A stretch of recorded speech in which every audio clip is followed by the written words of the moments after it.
The air was brisk in Berlin that February morning, the kind of cold that lingered, biting through coats and chilling to the bone. It was February 18, 2019, and I was called to what would soon become one of Germany's most baffling cases. A girl, just 15 years old, had vanished without a trace. Her name was Rebecca Reusch, and by the time the file crossed my desk, she had already been missing for over 24 hours. The Reusch family had come to us in desperation the previous afternoon, reporting their daughter missing. They described her as bright, cheerful, and full of life, a girl who would never leave without a word. Yet, here we were, piecing together the timeline of her last known movements. Rebecca had spent the night at her sister Jessica's house, as she often did. Jessica, 27, lived with her husband Florian, 28, and their young daughter in a quiet residential area. According to Jessica, the evening of February 17th had been uneventful. The sisters had eaten pizza, played with the child, and watched television. Later, Jessica retired upstairs to bed, leaving Rebecca downstairs to sleep on the living room sofa.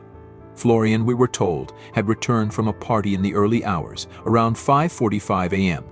He claimed to have changed out of his clothes and gone straight to bed, exhausted. By the time Jessica left the house at 7 a.m. to drop off her daughter at daycare, Rebecca was still presumed to be asleep. The first alarm was raised when Rebecca's mother, Bridget, tried to call her around 7:15 a.m. The call went straight to voicemail.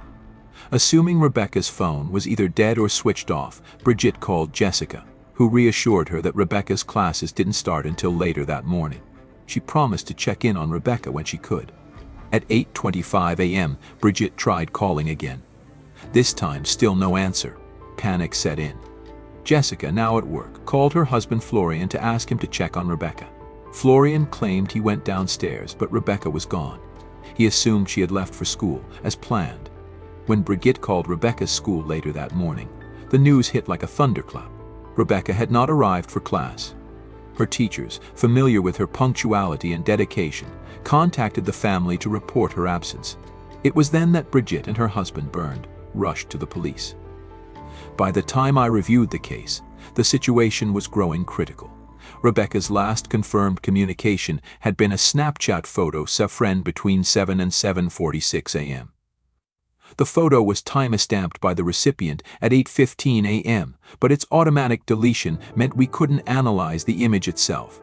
Her clothing was described as a pink fleece jacket, a Beats sweatshirt, ripped jeans, and black and white Vans sneakers. She carried her usual purple blanket, her phone, and a small backpack. All items suggested she intended to go to school. Yet, Rebecca had seemingly vanished into thin air. I stood in the Reusch family's modest living room, sifting through the chaos of emotion. Brigitte clutched a photograph of Rebecca, her face pale with worry. Bernd's frustration simmered just beneath the surface, his fists clenching and unclenching as he paced. Their voices cracked with exhaustion as they recounted the timeline for what felt like the 100th time. "We called everyone," Brigitte said. "Her friends, her teachers, anyone who might know where she is. No one knows anything." The family had already taken matters into their own hands before we could even mobilize. They distributed flyers across Berlin, posted appeals on social media, and scoured every place Rebecca might have gone. But there were no witnesses, no leads, just the gnawing void of unanswered questions. As I drove to Jessica's house that evening, I thought about the weight of time. Every passing hour felt heavier. Missing person cases are a race against the clock, and in Rebecca's case, the clock had been ticking for over a day. The house was quiet, its walls holding secrets I hoped to unravel. Jessica and Florian greeted me with tired eyes, their answers measured but cooperative. Jessica reiterated her story, a peaceful evening, Florian's late return, and her early departure for work. Florian echoed the same, though his exhaustion seemed deeper, almost defensive. "I was asleep when she left," he said. I don't know what happened, but as I examined the layout of the house, questions began to stir. Why hadn't Rebecca's departure been noticed? If she had walked to the nearby bus stop, why was there no footage from the neighborhood's surveillance cameras? In a city like Berlin, where cameras are omnipresent, the absence of evidence felt louder than any lead. The sofa where Rebecca had slept looked undisturbed, a purple blanket neatly folded at its edge. Her phone, unreachable since early morning, was still missing. Something about the scene felt too clean, too perfect. as though time itself had stopped when Jessica left for work.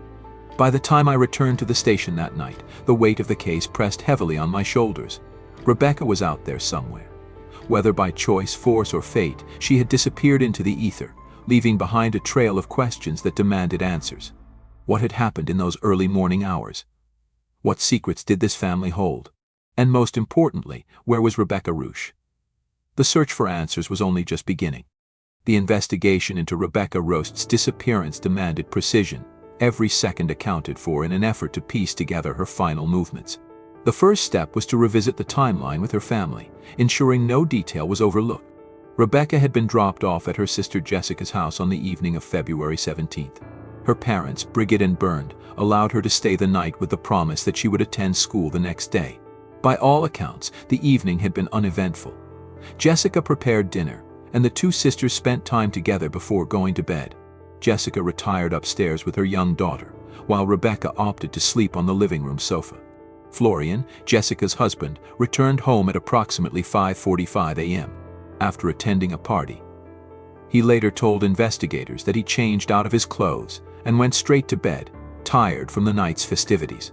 Jessica left the house at around 7 a.m. to drop her daughter off at daycare before heading to work, assuming Rebecca was still asleep downstairs. However, between 7 a.m. and 8:15 a.m., Rebecca's actions became murky. The Snapchat photo she sent to a friend placed her in the house during that time, dressed in her pink fleece jacket and beat sweatshirt. This small detail confirmed she had not yet left for school by then. Yet no surveillance cameras in the neighborhood captured her heading toward the nearby bus stop, nor did any witnesses report seeing her. Brigitte's repeated attempts to reach Rebecca by phone later that morning yielded only silence. The device went to voicemail each time. At 9:40 a.m., when Rebecca had still not arrived at school, her teachers contacted Brigitte to inform her of her daughter's uncharacteristic absence. Panic set in. Brigitte and Bernd acted swiftly.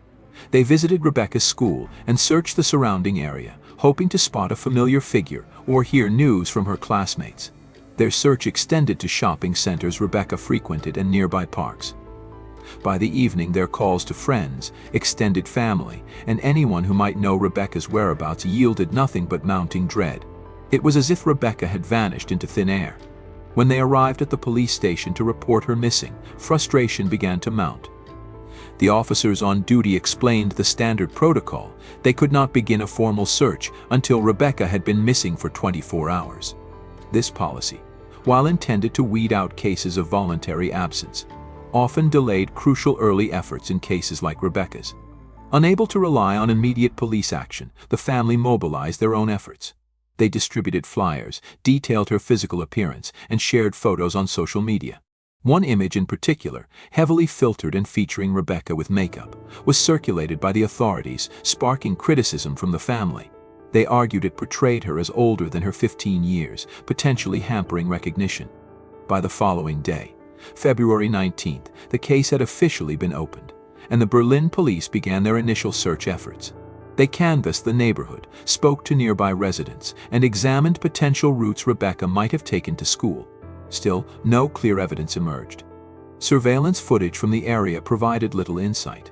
The cameras positioned near Jessica and Florian's home showed no sign of Rebecca leaving the property. Without this critical visual confirmation, investigators began to consider the possibility that Rebecca had never left the house on her own. By February 21st, the search intensified. Authorities expanded their scope to include nearby forests, lakes, and rivers, deploying helicopters and search dogs. Specialized teams combed through Rebecca's usual haunts, but every lead came up empty.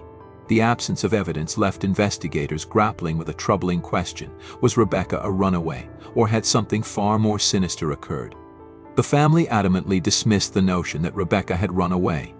Brigitte insisted her daughter had no reason to leave voluntarily. She described Rebecca as a cheerful and sociable teenager with no history of conflict or rebellion. Her schoolmates, however, painted a slightly different picture. Some mentioned that Rebecca had recently seemed withdrawn, citing bouts of depression and anxiety about the future. While such feelings are not uncommon in teenagers, it introduced a shadow of doubt about Rebecca's state of mind. As the hours turned to days, the focus of the investigation began to shift. Among the mounting uncertainties, one person stood out in the timeline: Florian R., Rebecca's brother-in-law. He had been the last adult to see her, and the only one present in the house when she disappeared. Florian's initial testimony appeared straightforward. He had returned from a party early that morning, gone to bed without incident, and woken later to find Rebecca gone. But further scrutiny of his actions began to raise questions. Investigators learned that Florian's phone activity didn't align with his claim of going straight to sleep. Logs showed he had been active online for hours after his return, using the internet to browse websites and send messages. When asked why he omitted these details, Florian's response was evasive. He claimed exhaustion as the reason for his inconsistent memory, but the omission struck investigators as deliberate. If his behavior that morning was innocent, why lie about it? Another troubling discovery involved Florian's car, a cherry red Renault Twingo.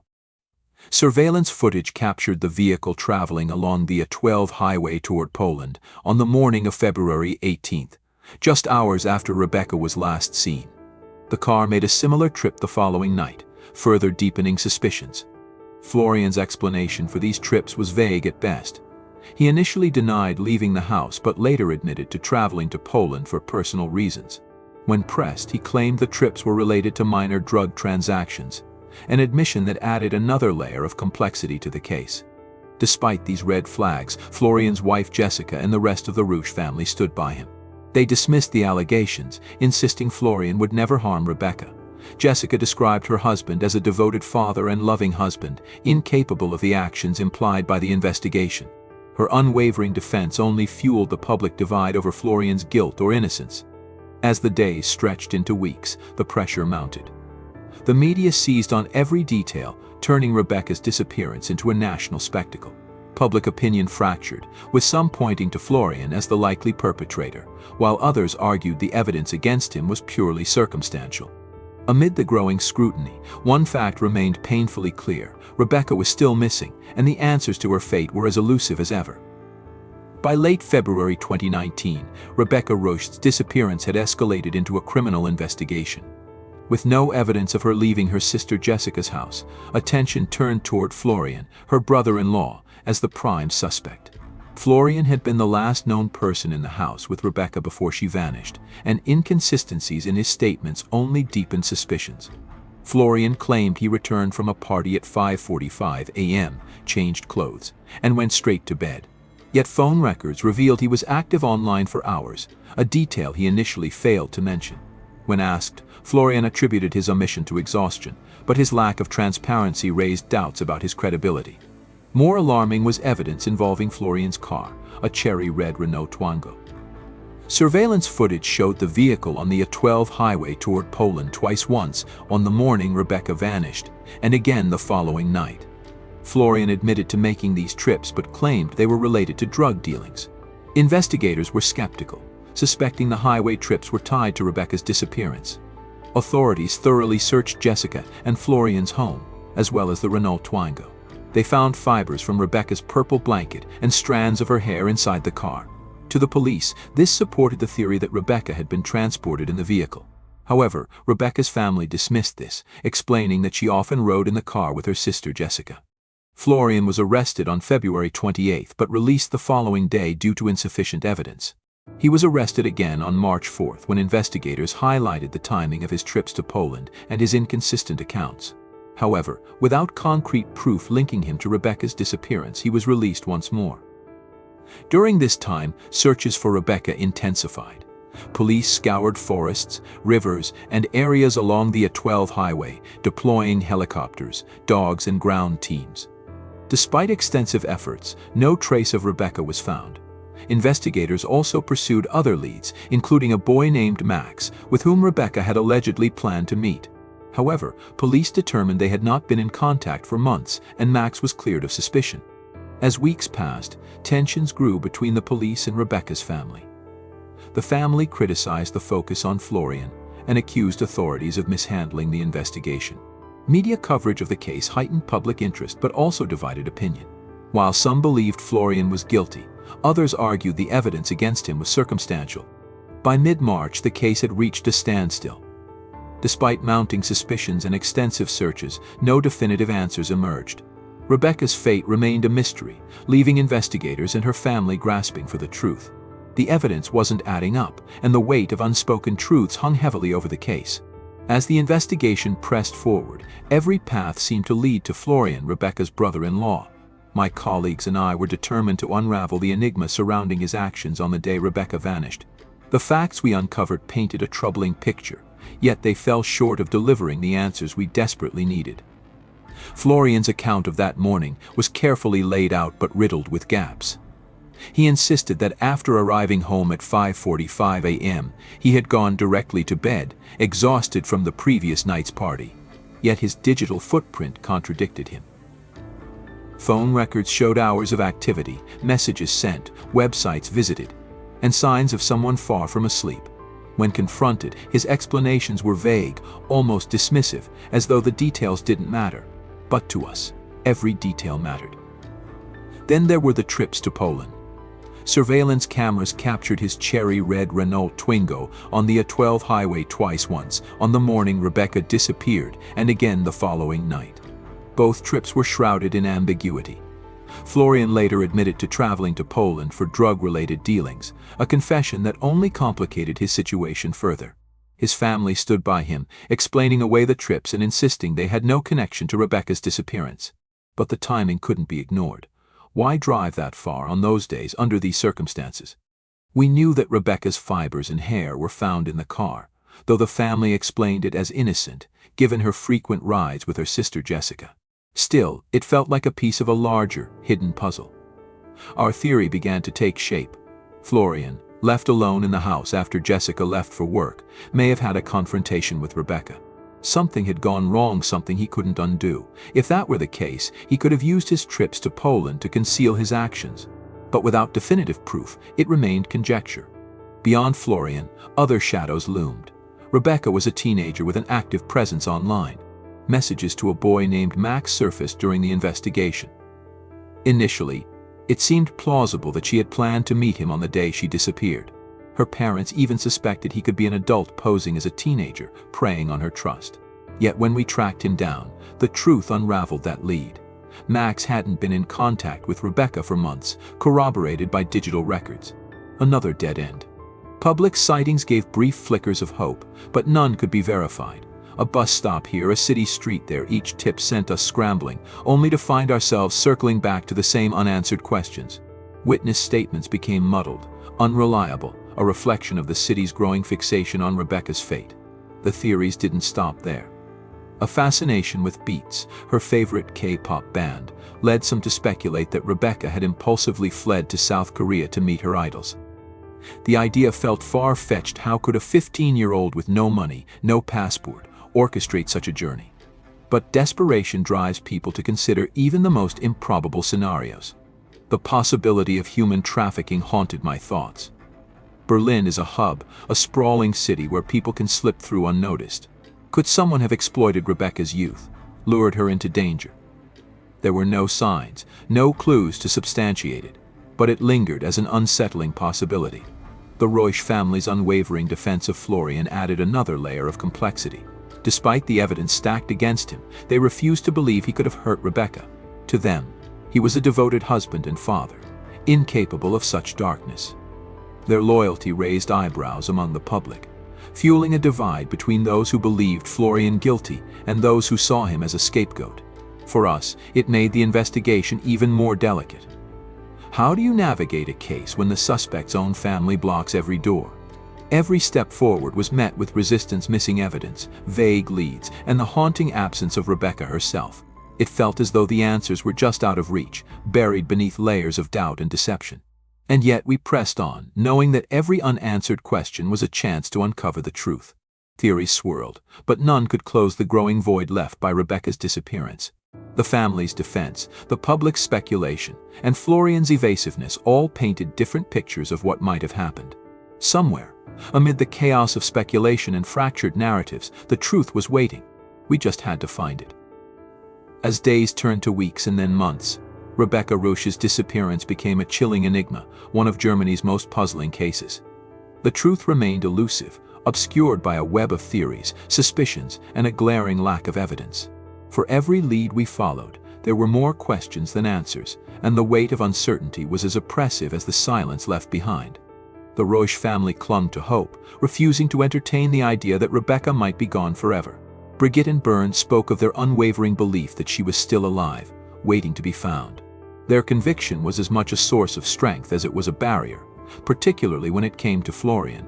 Despite the inconsistencies in the damning timeline, the family stood firmly behind him, rejecting the notion that he could have harmed Rebecca. To them, he was innocent, and every accusation was an affront to their trust. For me and my colleagues, the evidence surrounding Florian remained impossible to ignore. The unexplained trips to Poland, the late-night phone activity, the blanket fibers and hair in his car all pointed toward his involvement. Yet none of it was enough to charge him. The absence of a body, a weapon, or any definitive proof tied our hands, forcing us to circle back to the same questions over and over. The case spiraled into the public consciousness, becoming a spectacle in the media. Every development or lack thereof fueled speculation. Was Florian hiding something? Had Rebecca been lured away by an online predator? Could she have been trafficked or kidnapped? Each theory took on a life of its own, spreading doubt and confusion. By 2020, even as the intensity of the public's attention began to wane, we continued to probe every lead. New data requests were filed, including a review of Google stored information from Rebecca's and Florian's mobile devices. The results, however, yielded nothing of value. Forensics teams revisited the Renault Twingo, the house, and areas along the A12 highway, hoping for overlooked details. Again, we found nothing. Even as time wore on, I couldn't shake the lingering questions. Why hadn't surveillance cameras captured Rebecca leaving her sister's home? If she hadn't walked to the bus stop, then how had she vanished without a trace? Every scenario led me back to Florian, yet his calm insistence on his innocence created doubt even within me. The Reusch family's steadfast defense of Florian remained the most baffling piece of the puzzle. Could they truly be blinded by loyalty, or was there something we were missing? Florian himself offered no new explanations, and his composure in the face of public scrutiny only deepened the divide between those who believed in his guilt and those who defended him. The years passed, and despite our efforts, Rebecca's fate remained a haunting question mark. The forests, rivers, and highways we combed offered no clues. The theories that once seemed so convincing began to feel like distant echoes, their certainty eroded by time. But cases like Rebecca's don't simply fade away. They linger in the shadows of those who seek justice, gnawing at our resolve and reminding us of the lives left fractured by unanswered question. For me, Rebecca's story is a constant companion, a reminder of the fragility of truth and the depths of human complexity. I still believe the answers are out there. Somewhere, hidden among the silence and the shadows, lies the truth about what happened to Rebecca Reusch. Until that day comes, the case will remain open in my mind, a wound unhealed, and a mystery that refuses to let go.